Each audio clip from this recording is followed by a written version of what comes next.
Hello friends, in this video we will discuss what is a narrative review. A narrative review is a general overview and it is descriptive in nature and it is not systematic. That means we will not follow any particular timelines or we will not categorize our data into particular types, and it is a broad coverage and simple in nature. And example would be that you study the previous studies, whatever is available, you summarize them. Then there is a balanced discussion which proposes the positives and the negative findings.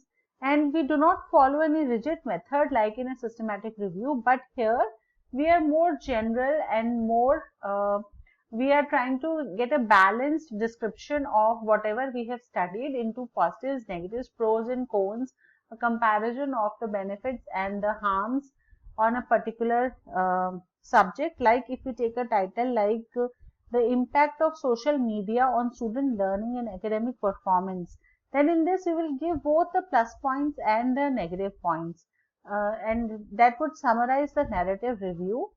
The limitations of a narrative review is that it is not very rigorous and it is not critical in nature, and there is a risk of bias because different people have different opinions, and therefore the personal thinking of the researcher will have an impact on the way the literature review will be carried out, and therefore there is a risk of bias in this particular method.